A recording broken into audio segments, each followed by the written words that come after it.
1400 years ago, armies of nomads swept out of the Arabian desert and conquered half the world. Today, their descendants tell an extraordinary story. They say that God sent them a prophet, Muhammad, and that God then gave them an empire. But is it really true? Not everyone is so sure. The Muslim conquests were one of the most decisive events in history. But were the Arabs in the 7th century even Muslims at all?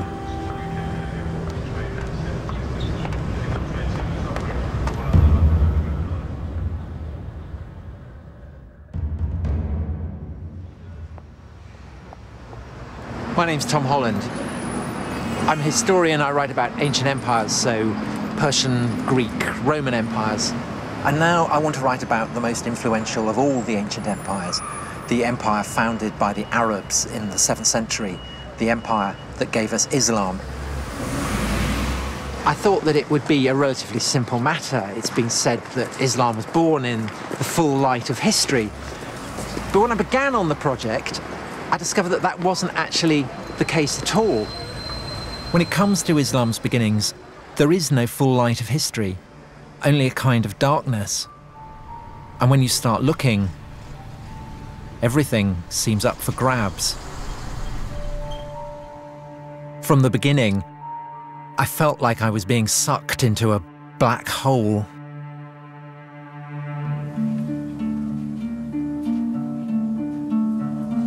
The problem of writing the history of the rise of Islam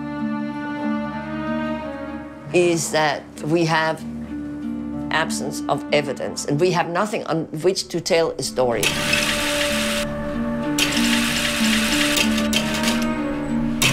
I had expected Muslim testimony from the 7th century, but there's nothing there. I can't find anything.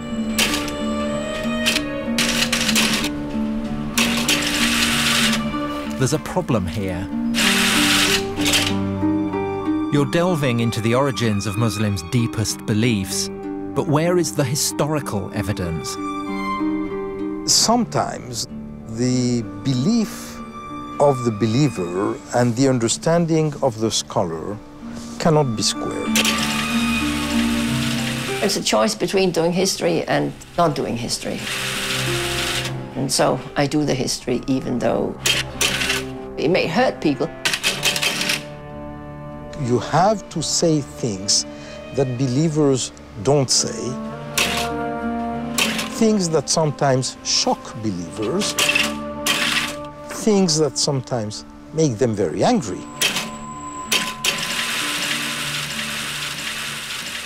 There's a sense of the detective story about it. Why do most of the clues seem to be missing? When the Romans conquered the Middle East, they left behind all kinds of evidence, histories, inscriptions, coins. But with the Muslim conquest, silence. What can we actually say about Muhammad? What do we really know about the origins of Islam? Where to begin? Well, maybe we should start at the beginning of the 7th century. It is 5 minutes to midnight, and the ancient world is about to change forever.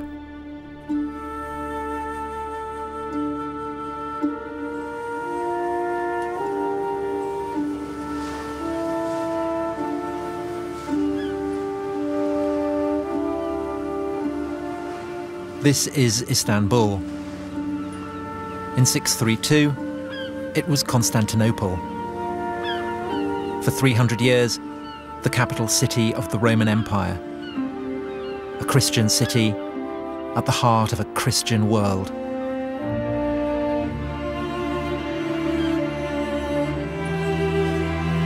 A universal religion for a universal empire. That was the Roman recipe for power. an idea fully appreciated by the Muslims when, almost 1,000 years later, they conquered the city and turned the largest cathedral in Christendom into a mosque. We know how and when the Romans became Christian because contemporaries tell us all about it. But what we don't know is how the Arabs became Muslim.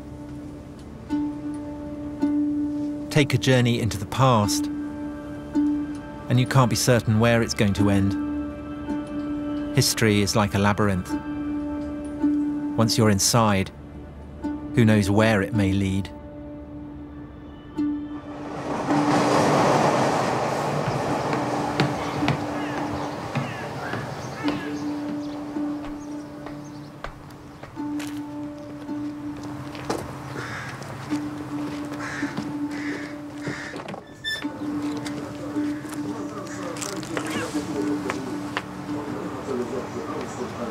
So here we are, the great palace of the Roman emperors of Christian Constantinople. Odd to think that at the start of the 7th century, when Muhammad was still alive, this was pretty much the centre of the world.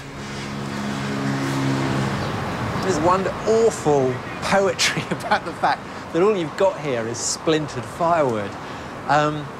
Because what this is something that's been smashed to smithereens, and what it preserves just the faintest trace of is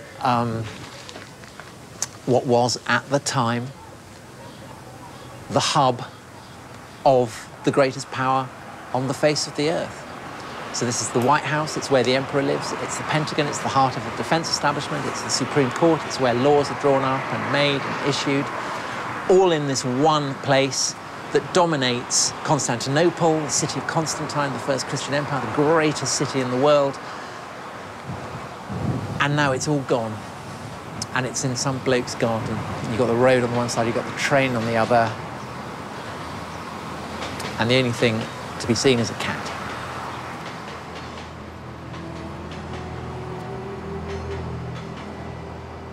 By 630, the Roman Empire had just overcome the worst crisis in its history.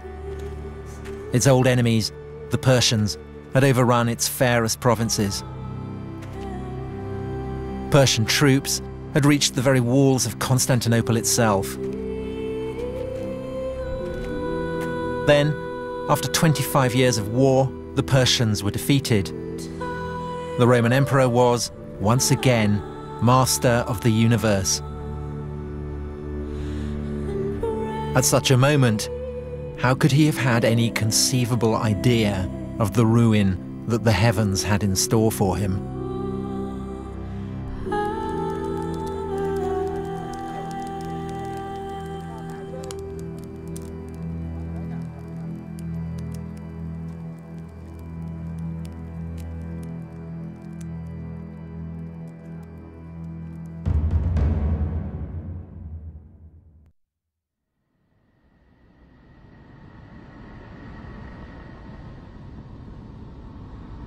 Professor, can someone like myself who is not a Muslim and who does not believe that God spoke to Muhammad ever hope to fathom the truth of the origins of Islam? No.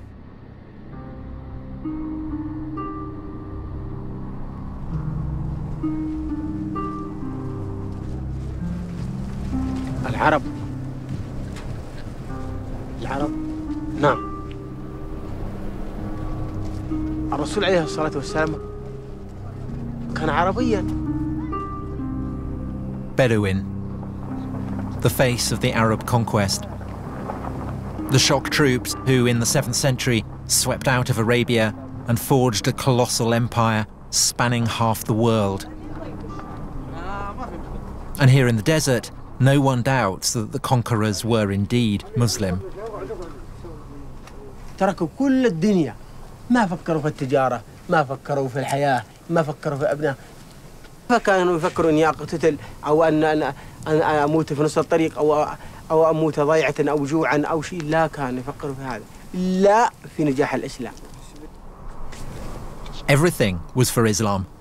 That's what they say today. The victories, the conquest, the empire. But how do we know Islam even existed back then? ثبت الدين وثبت كل شيء والحمد لله احنا ماشيين على سنة العشر على سنة الرسول. المسلمين هذه كلها من ذرية. يعني هذه احنا من ذرية الناس.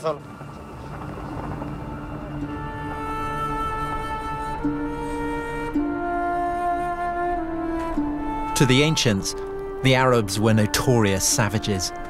Of all the peoples of the earth, the most despised and insignificant.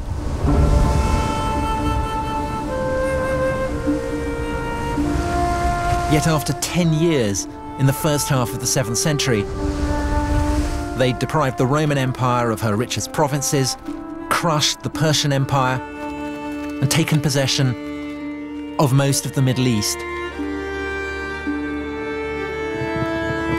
A staggering achievement. For most Muslims, a miracle. Only God could have made it happen. Bedouin Arabs, they're the margin of history during the Roman Empire. That through such a people, the whole of North Africa and Spain should be transformed in just a few decades, and a whole new civilization created within a century from China to France.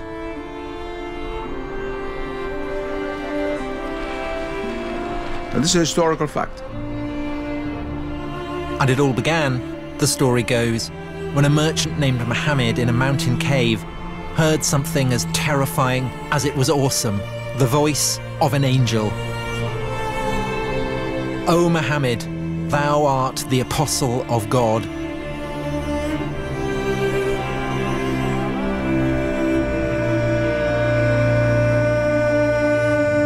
God had spoken to the Arabs.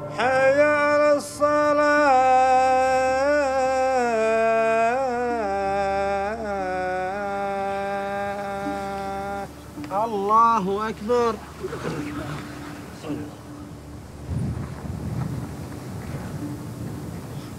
Allahu Akbar. The message was as clear as it was elemental. Allahu Akbar. There is only one God. Muhammad is the prophet of God. Sami Allah. Islam is submission to God. And it was this message that gave them an empire. Or was it? Allahu Akbar. No one doubts the conquests really took place. But the question is, was it because of Islam? If you were a Christian or a Jew or follow another religion for whom a similar reality exists, it'd be easier to make a jump. There's a very famous Arabic proverb which says, not being able to know something is no proof that it doesn't exist. But making that jump, taking a leap of faith, isn't as easy as it sounds.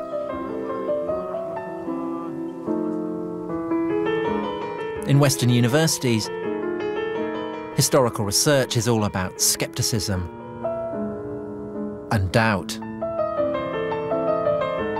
And just as earlier generations of scholars turned a penetrating spotlight on the life of Jesus,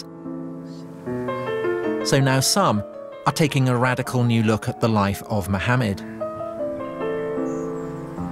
Patricia Kroner is a professor at Princeton. She is one of a number of historians whose research into the roots of Islam has sharply divided the world of early Islamic studies. You cannot reject the Muslim story, she wrote, but you cannot accept it either. The only solution is to step outside of the Islamic tradition and start again. There is a curtain as regards Muhammad that you can't get behind. What do we know about him and his life? Well, we know that he existed. We know that he was active somewhere in Arabia. We know that he's associated with the book, the Quran. He was the one who uttered it. But it doesn't get us to what actually happened, which is what, of course, a historian would like to reconstruct. We have absence of evidence. We have the Quran, and you can't tell the story of the basis of the Quran. We have various early non-Muslim sources. They don't add up to a story. We have nothing. We have this this one book out of a nothing. There's complete darkness. But here, that's not the way they see things. The Bedouin think they know everything about Muhammad. His character, his wives, even his favorite food. This is a whole world founded on stories of Muhammad. كان يعيش الرسول على الجمال، وكانت هي الوحيدة الذي يتنقل عليها البدو والأجمال والإسلام، وإحنا على هذه نعيش ونتحمل الصبر إن الصبر كويس، ونصبر على الماء على الظما والأكل والجوع. ولكن هذا يعاني فيها الرسول وكانت الجيش لأجل الإسلام، لنصبر هذا الصبر، لنقطع هذه الصحاري، لننشر كلمة الإسلام إن شاء الله.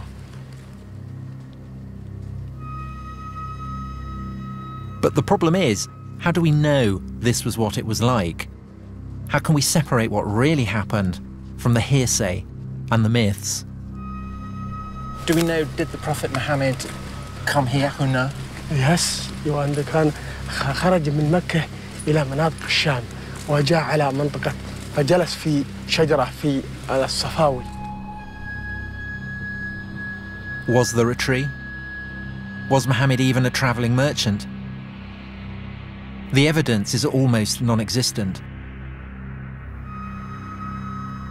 The earliest biographies we have were written nearly 200 years after Muhammad's lifetime. In most religions, the tradition was handed down through oral history for millennia. This is put aside. That was called positive history. The oral tradition is completely negated. Well, oral tradition means that you remember what you want. Some of it must be history, and most of it is clearly not history. It's just that they have been reshaped, rethought. They have been taken out of their original context, serving new functions. They've been cleaned up by all kinds, or cleaned up or messed up, if you like, by all kinds of interests that people have in the memory. If supposing there is no written text of the time of the Prophet mentioning his name, the same is true of Christ, the same is true of Moses. That doesn't mean anything because there's always the oral tradition. Sometimes if you have other sources from other points of view, you can suddenly see what it is that's been changed, and then when you can see that, you can also see why it has changed. But because Islam arose in a relatively remote corner of the world, we don't have these checks. We don't yet have the key that can unlock the tradition.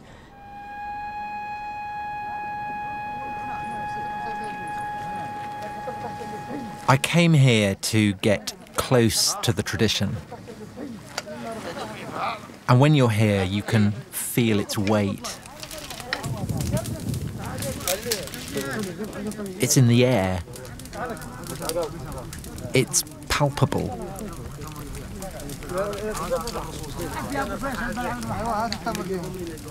It can't just be brushed aside.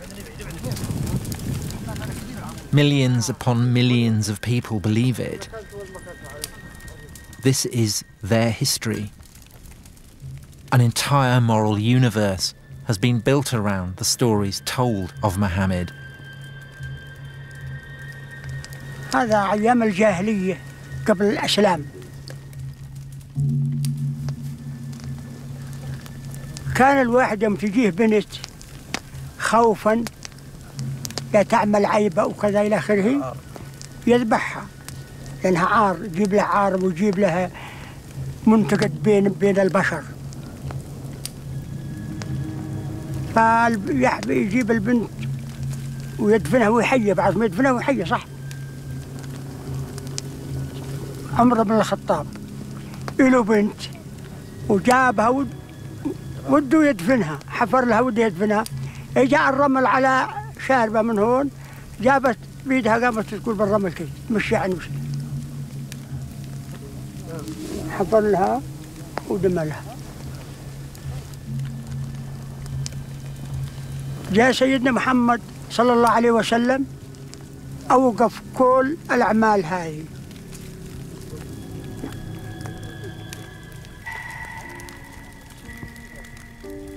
Listening to all these stories, part of me very moved.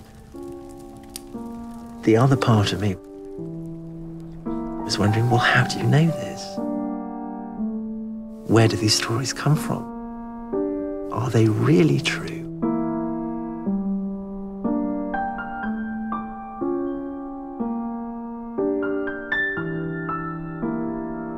Gradually in the West, for the intellectual elite, the sense of the sacred was lost. A tribal person in Africa or in the Amazon has a natural sense of the sacred, whereas a graduate student at Oxford probably doesn't.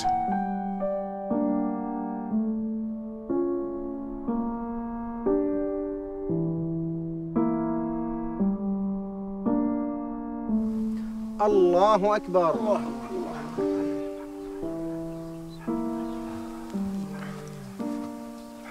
سمع الله من حمده. ربنا لك الحمد.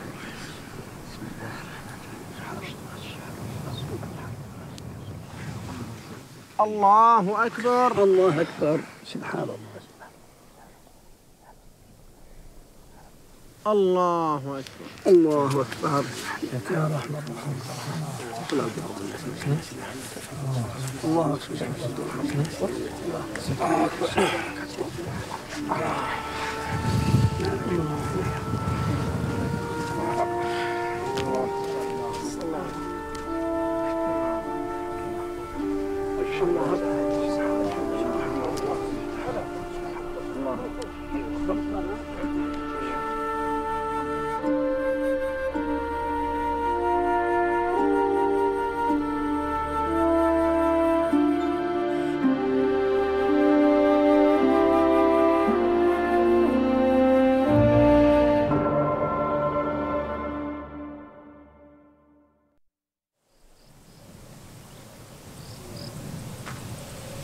In some places, you have to be careful where you tread. Muslims believe that from the very beginning, the great Arab conquests were all about Islam. But in the 7th century, you can barely find a new religion called Islam anywhere in the historical record. And that's why I've come here. This is Jerusalem. They've been building walls here for a long time.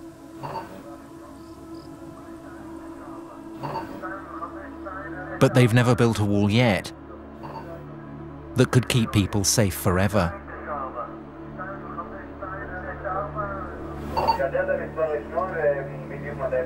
Historically, the capital city of God has always been one of the world's most conquerable places.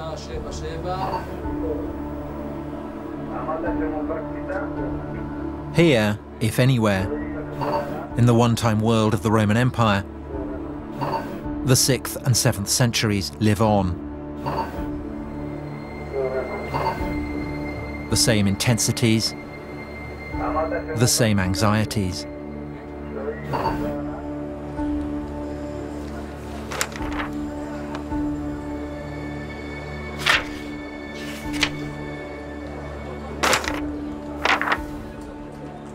For thousands of years, Jerusalem had been shaped and mapped by the religions of its rulers.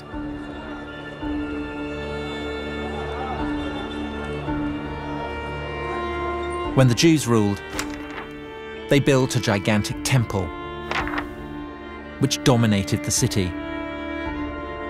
Later, when the Roman Empire became Christian, Jerusalem was transformed into the world centre of Christian pilgrimage. Look at the street plan now, and you saw a map of a Christian world. The Jews were gone, airbrushed out of the picture. The Romans constructed a new Holy of Holies, the Holy Sepulchre, a vast cathedral raised over the traditionally accepted site of Jesus' crucifixion.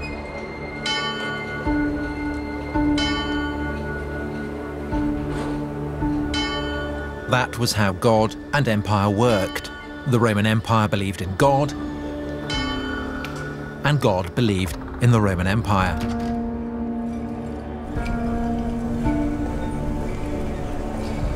But then, in the year 636, God changed his mind. Arab marauders appear outside the walls. Sophronius, the city's bishop, writes that it is too dangerous to leave. The Arabs were closing in, and there was nothing people of Christian Jerusalem could do about it except to stay where they were, look out from their walls, and await the arrival of the Arabs.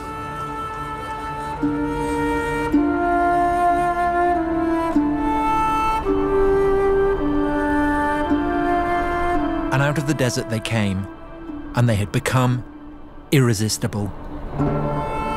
In 636, they beat a Roman army at Yarmouk. Soon after, they beat a Persian army at Qadisiyah.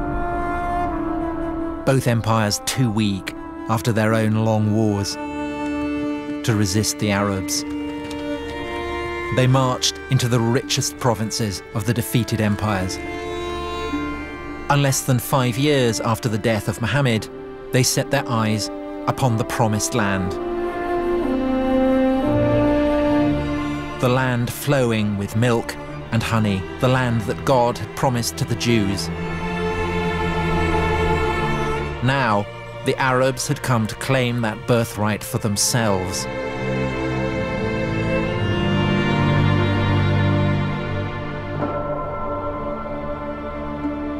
The children of Israel had made it a Jewish land. The Romans had made it a Christian, holy land. If the Arabs did arrive with a new religion, then we should be able to find its imprint here.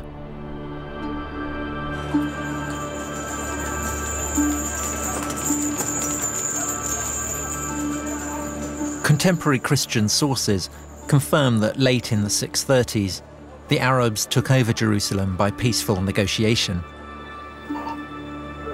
But what they don't say is what the conqueror's religion was. The truth of the matter is we don't know what was the true religion of the first Arab conquerors. We have a problem because this group of people from Arabia is tiny, and they're ruling over much larger populations who are very well versed theologically, of Christians and Jews and Zoroastrians, but very sophisticated religious ideas. Why would these populations not have risen up in rebellion against their Muslim rulers if these Muslim rulers are trying to impose something totally different that was hostile to their own beliefs? What were the Arabs up to? What were their motives? We know they called themselves believers, but believers in what? Certain Christian contemporaries tell us that the Arabs believed in a single God and that they followed a guide or instructor.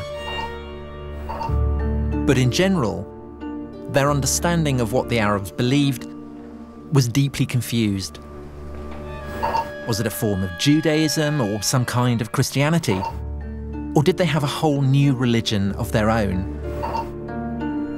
for the Jews as well as for the Christians. These are people coming from the desert.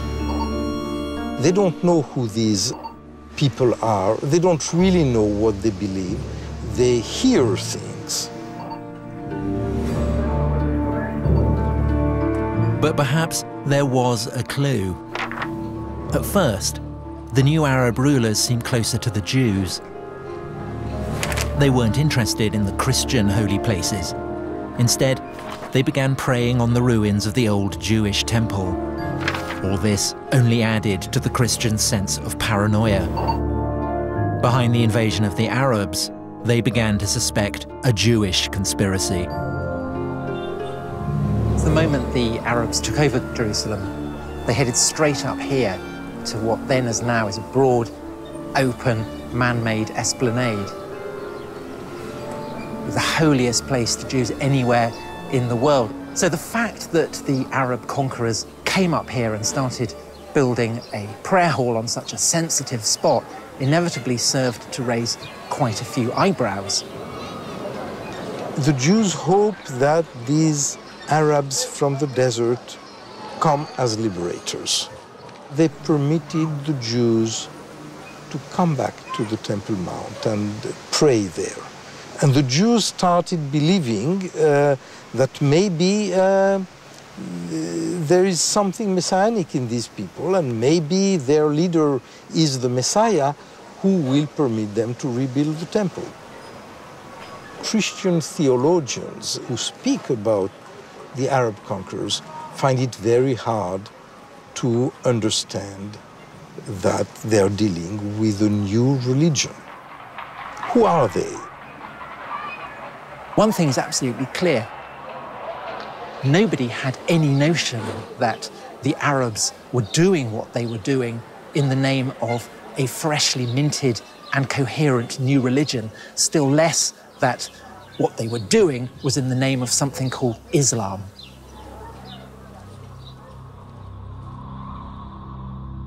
So did Islam even exist in those early years after Muhammad?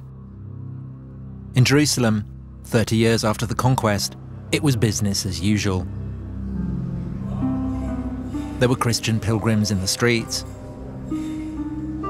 The churches were full. Ancient religions were practicing their ancient rites. But where was the prophet in all this? 30 years after the death of Muhammad, here in Jerusalem, an Arab warlord called Muawiyah was hailed as leader of the new Arab Empire. But if Muawiyah was a Muslim, then he showed precious little sign of it. The astonishing thing is that nowhere, not on his inscriptions, not on his coins, not on any of his documents, is there so much as a single mention of Muhammad.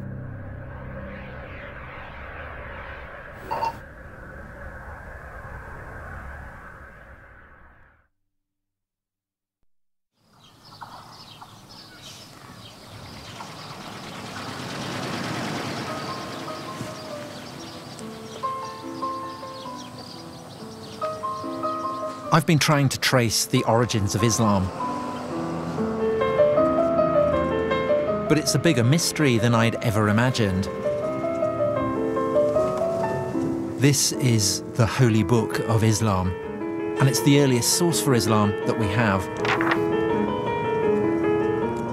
Find out where the Quran was composed, and you find out where Muhammad was operating, and then you get a picture of where Islam might have begun. In the Quran, it tells Muhammad to follow the path trod by Abraham. Maybe that's the place to start looking.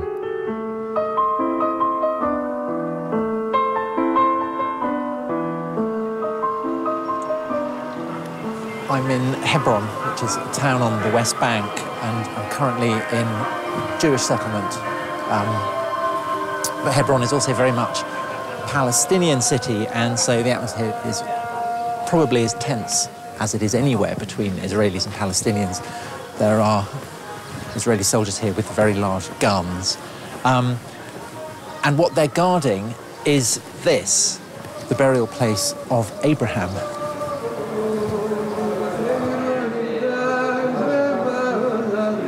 Abraham, through the line of his son Isaac, was the father of the Jews.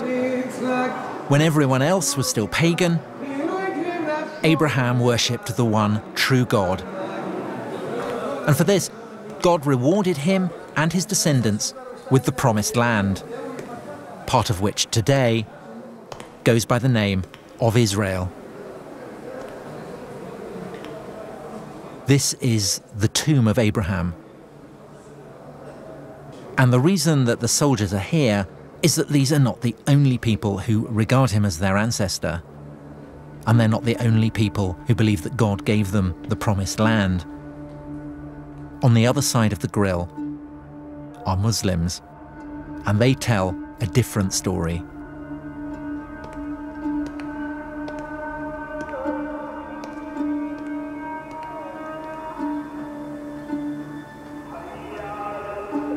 This is the Muslim side, and the reason they revere Abraham is because, as well as Isaac, he had another son,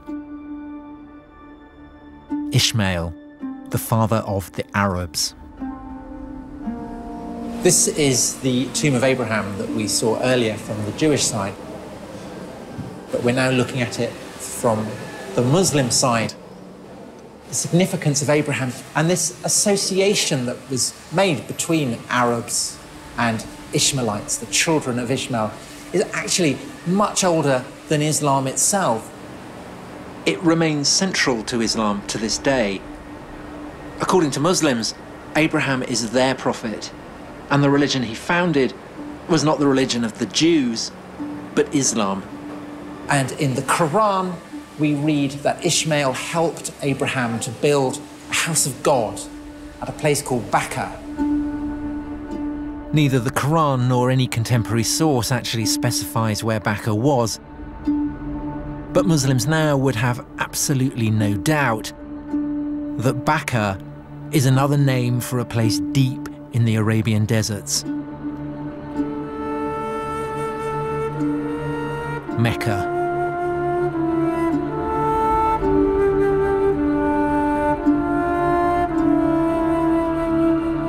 The holiest city in Islam, the birthplace of Muhammad. This is the largest mosque in the world. At its center, the Kaaba, the house of God, first built by Abraham and his son Ishmael, on foundations laid by the first man, Adam. It is older and holier than anywhere else in the world.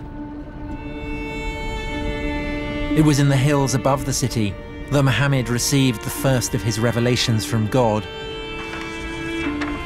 These revelations would form the holy book of Islam, the Quran, the very word of God. Mecca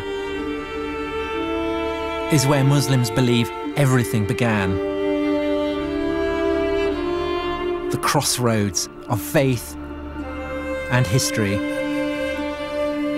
Surely here then, you would think, we could find solid evidence for Islam's beginnings.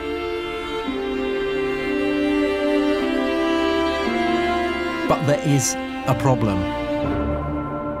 Aside from a single ambiguous mention in the Quran itself, there is no mention of Mecca, not one, in any datable text for over 100 years after Muhammad's death.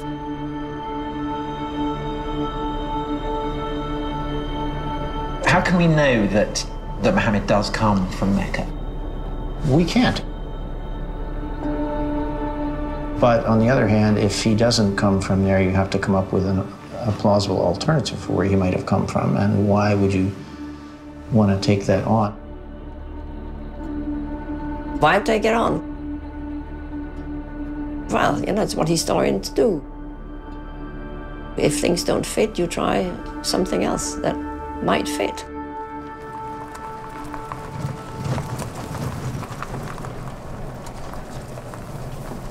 Here we go. So this is it? Yeah, here we are.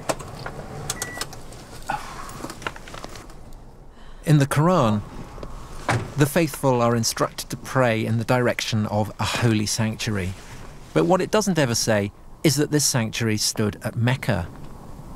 And to some archaeologists, a few early mosques suggest something different. We're talking about one of the earliest examples we have of a mosque. And you date it 100 years after Muhammad? Somewhere within 100 years or so. Because here, as we go into it, you can see... This is it? This is it, yeah. This is the mosque? This is the mosque. And what what you can see here, we have an apse which is not facing Mecca. It's not facing the south. It's actually facing towards the east, towards the sun rising.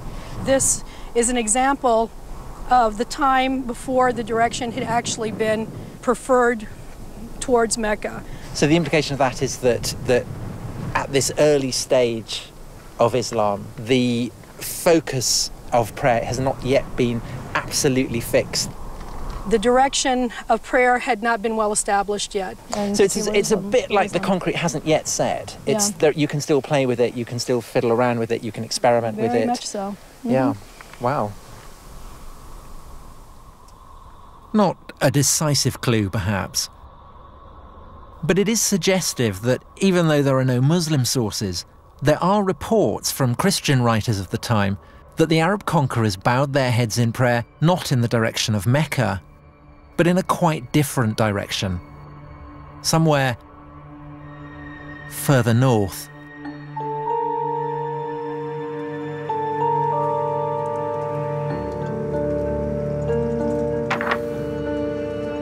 In the Quran, it never actually states that Muhammad lived in Mecca, nor that Mecca was where the first revelations took place.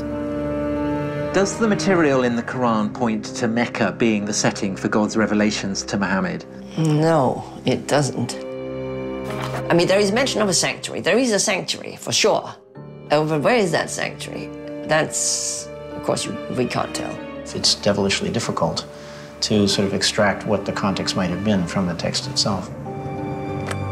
In Muslim tradition, the people of Mecca are pagans, worshippers of idols.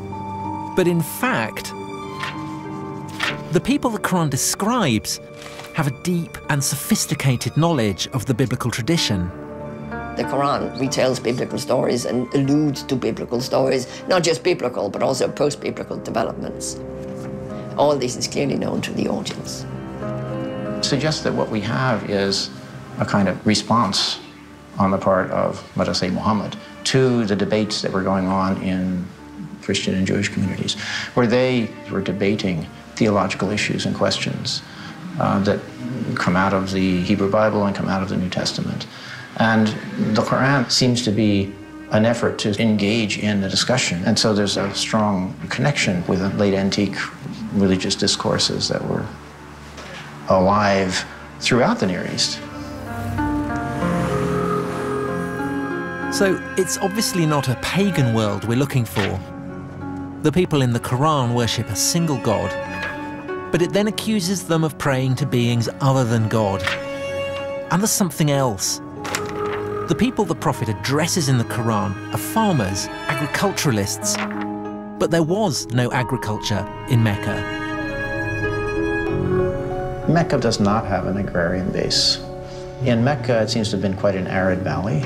If Mecca is this barren, infertile place, how is it that in the Quran, the opponents of the Prophet are described as keeping cattle and growing olives and vines? Good question. This is one of the reasons why some scholars feel that the text of the Quran is really plugged into, say, Syria. Because that's where vines and olives grow, you would find much further north. Geographical Syria, right? You don't find olive trees in Mecca. So if Mecca wasn't the starting point of Islam, what was?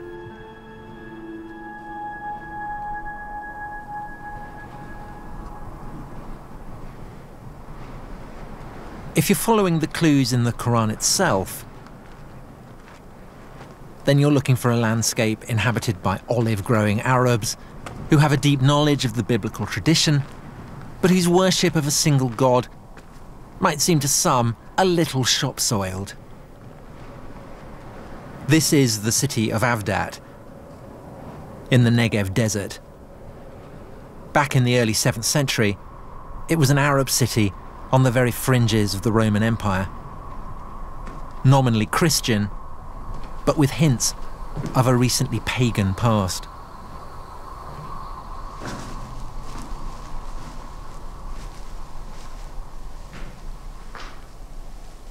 There can be no doubt that this is a Christian place of worship. There are 2 crosses on the ceiling, but there's also something very interesting in the corner, which is a bull complete with horns, and the bull is an image that very probably is drawn from much older native Arab pagan traditions. That doesn't mean that the Christians who built this were themselves pagan, but it does mean, I think, that they are giving their monotheism, their belief in a single god, a little bit of pagan colour. And that essentially is the crime that Muhammad in the Quran seems to be accusing his opponents of. But Avdat had more than the right religious complexion. It also had agriculture and olives. In the lifetime of Muhammad, all this would have been green. It would have been agricultural fields as far as the eye can see. Archaeology leaves no doubt that there was a sophisticated irrigation system here that really did make the desert bloom. And so while that doesn't mean that this Avdat is the actual spot where the Quran was composed, it does imply, I think, that the region as a whole seems to fit the wider context of the Quran better than somewhere much further south, in the arid region of Mecca.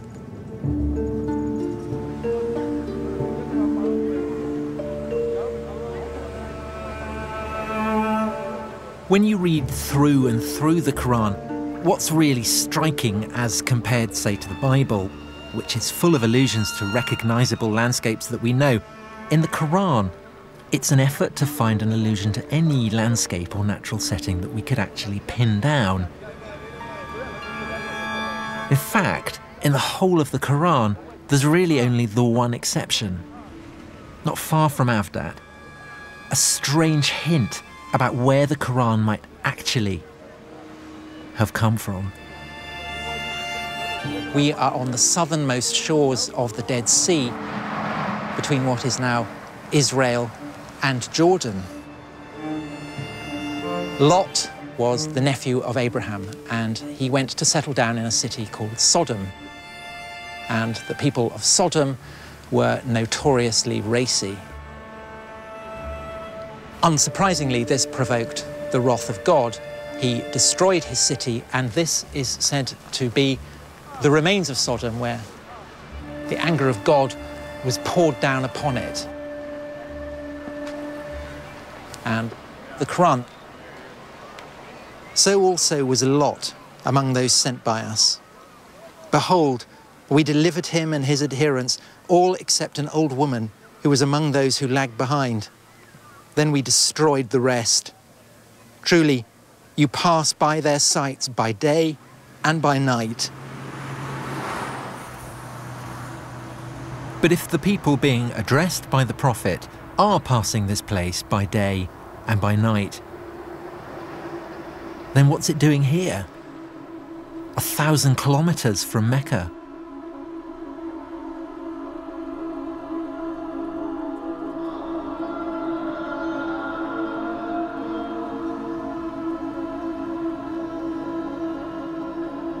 In terms of someone who is looking for clues, you are very much in the situation of someone who is panning for gold. And I think that this passage is just one little fleck.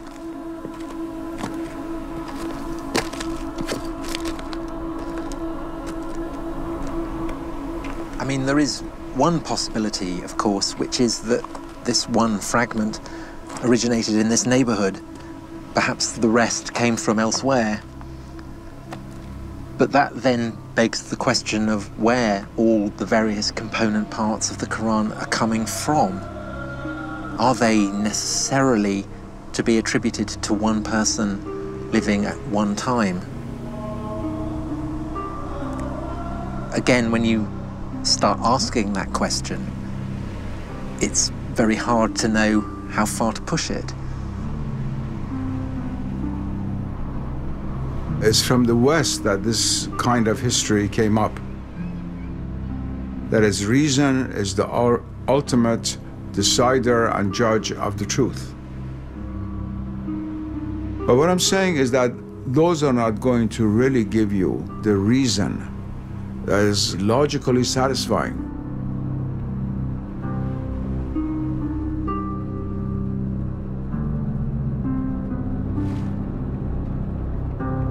Where do you think the likeliest place of its origin? Well, that I don't know. That I don't know. I don't think I should speculate on that. Okay, all right, okay. My greatest fear is that I'm completely wrong. I do sometimes wake up in the middle of the night and think I've got it completely wrong. Once the world is reduced to a mechanical world, then all other levels of reality lose their status as being real. And they're relegated to the realm of so-called superstition. And what is not seen is considered not to exist.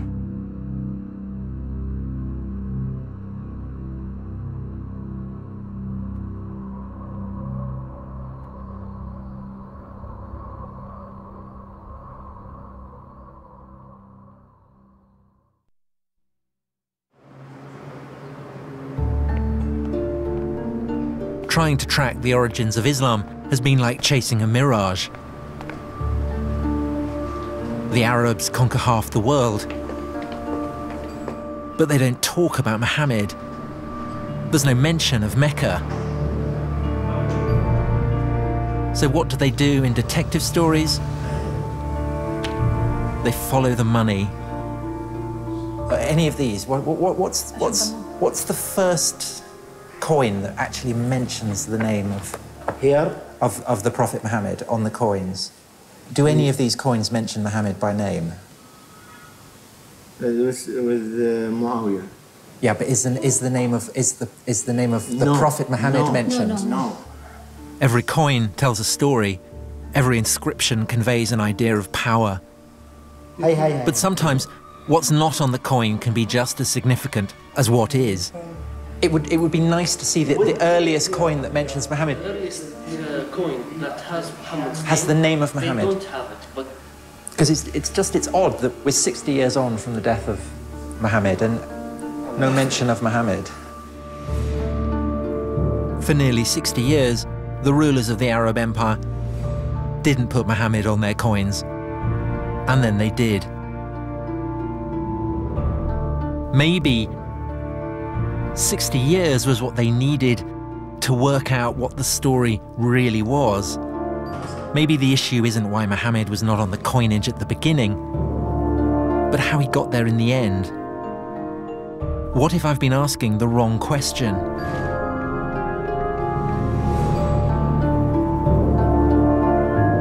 What if it wasn't Islam that gave birth to the Arab Empire, but the Arab Empire that gave birth to Islam? The empire was rich beyond imagining. By the mid-680s, it stretched from northern Persia to Egypt and North Africa. But who had the right to rule it? A vital question on which the Arabs could not agree. And with so much to play for, they began to turn upon themselves.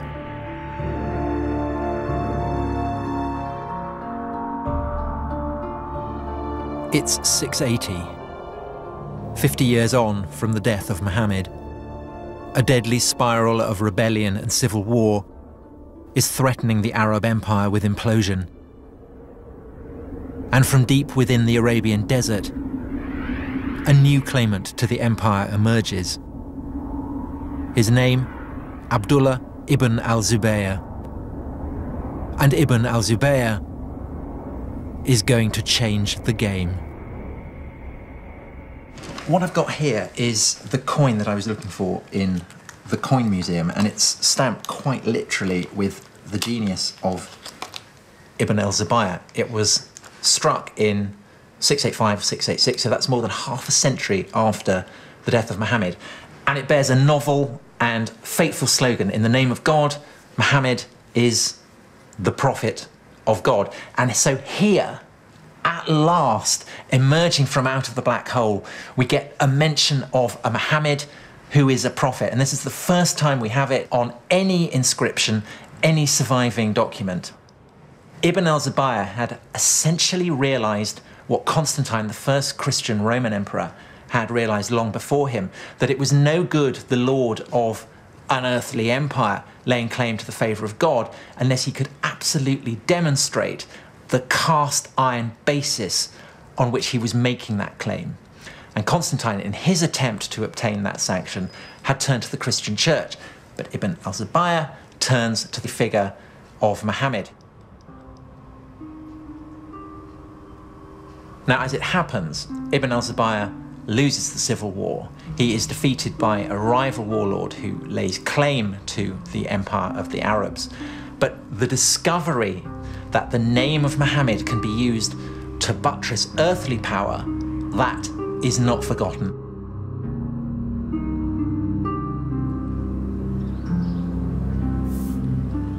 The Civil War had been a very close-run thing. And the victorious warlord, Abd al-Malik, had no intention of ever again allowing Muhammad's legacy to fall into the hands of a dangerous rival. The Romans had known all about religion and power. When they had become Christian, they had redrawn the map of Jerusalem. Now, Abd al-Malik set about fashioning a holy city of his own.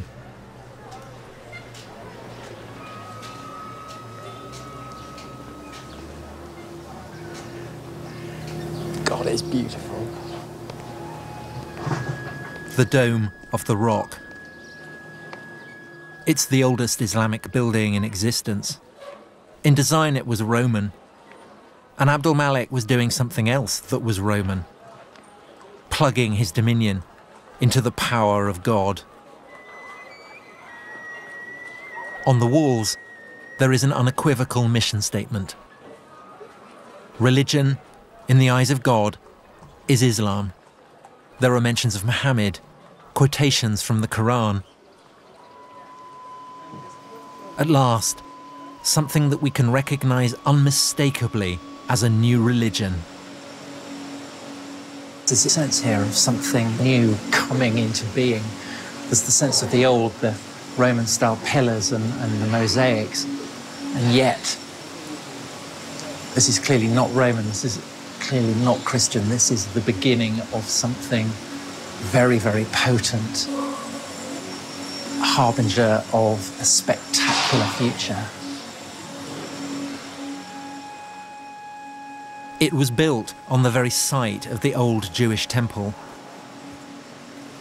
Down here, the foundation stone of the world, the very junction of heaven and earth.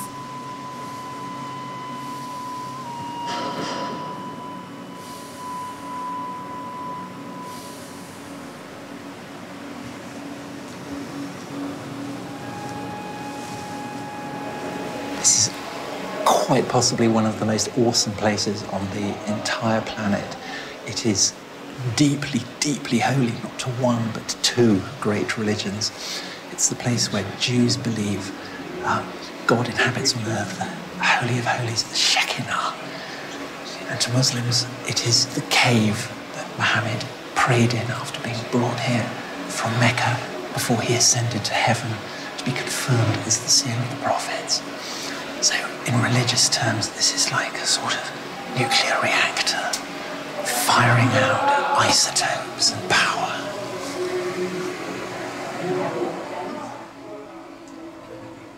is certainly a very grand statement that we Muslims have superseded you Jews. And we have superseded you Christians by being filled with inscriptions directed against Christian Trinitarian beliefs.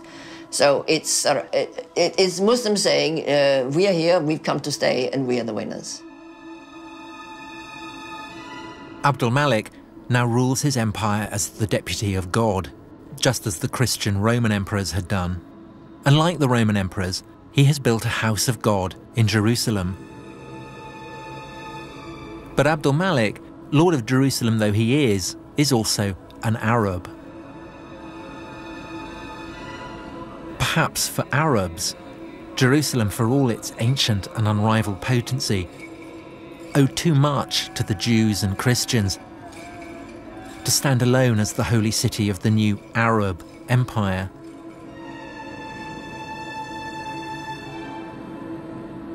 A poet at Abdul Malik's court describes him as the lord of two houses sacred to God, one in Jerusalem and one, well, he doesn't say where it is.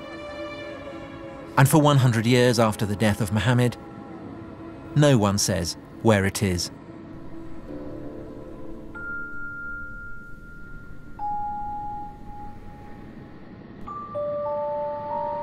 All sources go on calling it a place in the desert.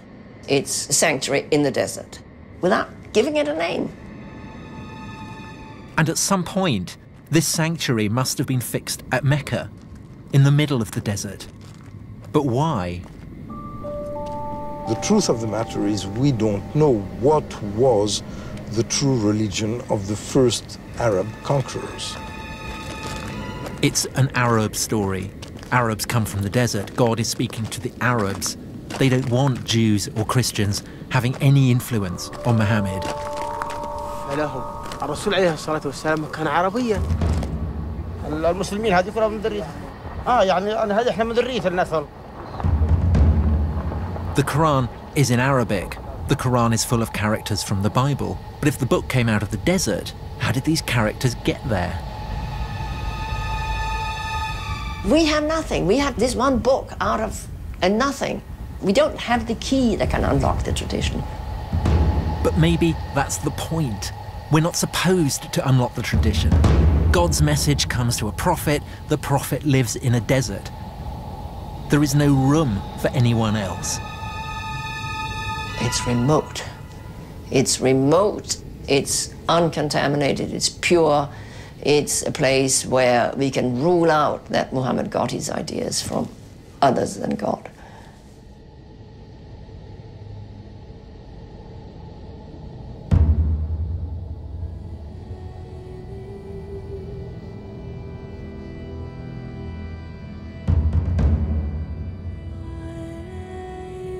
It's interesting that this rationalistic history is very weak in being able to provide causes for certain effects. Not being able to know something is no proof that it doesn't exist. You begin by looking in the record, and all you find is emptiness. And you end up in the desert, and all you see is emptiness. But perhaps the emptiness is the answer. Maybe Mecca gave Islam what it most needed, a blank sheet where Muslims could put their prophet beyond the reach of history.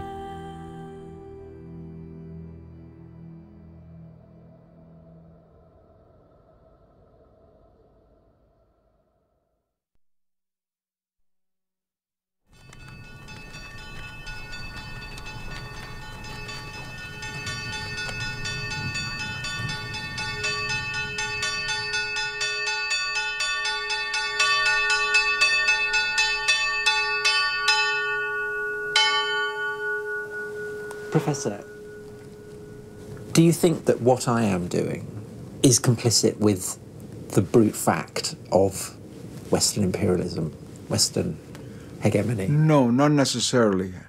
As long as you remain aware of what you're doing.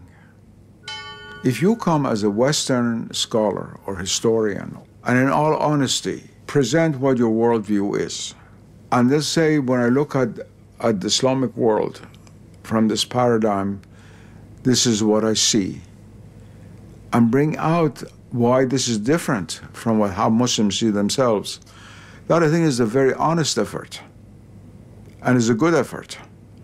But if you try to act as a doctor to a child, take this medicine, is good for you, you don't know, you're eating the wrong thing, this is how it should be, that's where the problem begins. And the Muslim world is not going to accept that. The days when the British would bring scholars from England to teach Indians how to be Hindus and Muslims is finished. It's finished. It's true, before I began, I did have preconceptions. I was brought up a Christian, but I was also brought up in an environment that questions everything. Studying ancient history is a process of paint stripping, tearing away stories that you want to believe the literal truth of.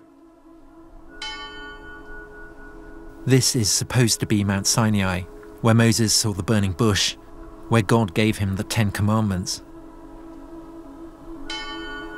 But there's no historical evidence for any of this. Christian monastery, Roman fortifications, the old partnership, God and empire. Between them, they turned this place into Sinai. In my heart, I want to believe it, but my head won't let me. We believed that there was a living tradition kept by the people here, that this is where God had revealed himself in an extraordinary way. How much would it matter if it turned out that this wasn't the place where Moses had received the 10 Commandments? But the spiritual encounter with God is more important. The reality is there, even if your eyes aren't open to see things in actuality. God is always present, but you're not aware of his presence. Ultimately, the city of God matters more than the city of man. Yes.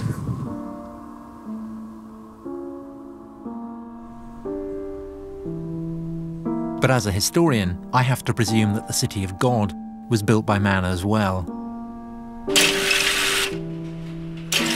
I wanted to map the human past in human terms, to make a map that fits the facts. But I travelled to places where the maps revealed a heavenly plan, sacred lands,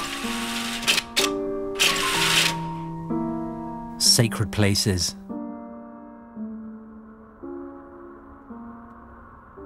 A world where you don't have to believe in God to feel the power of God.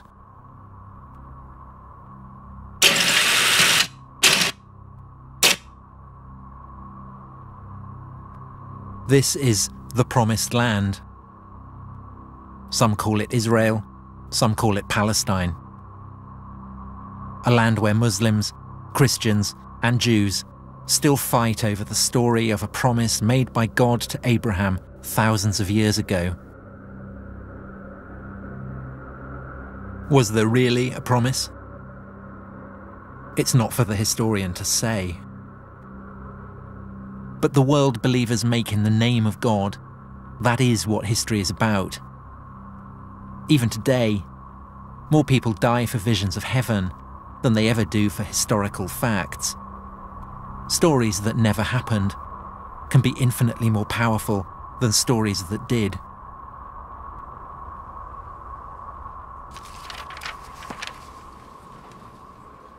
I set out to write the story of the beginnings of Islam. If you're a Muslim, then there's no problem. Everything is explained by God. But I'm not a Muslim. And I don't think that civilizations appear like lightning from a clear blue sky. What I think now is that Islam emerged from a whole range of circumstances. From the religions and the empires and the convulsions of the world that witnessed its birth. And yes, of course, it is still the case. The black hole that surrounds Islam's beginnings doesn't give up its secrets easily. But maybe we are getting somewhere. The search for the historical Muhammad, for the origins of the Quran, for the whereabouts of the first sanctuary, for the way Islam evolved out of the Arab Empire. These are pieces of a whole new story.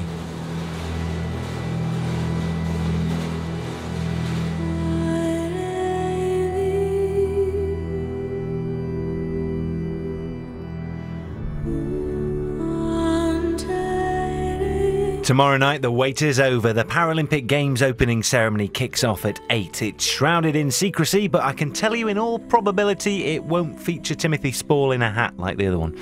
Next tonight, 2 houses and 5 garages were full of stuff 6 months down the line. How's the big clean out coming along? Catch up with the obsessive compulsive hoarder.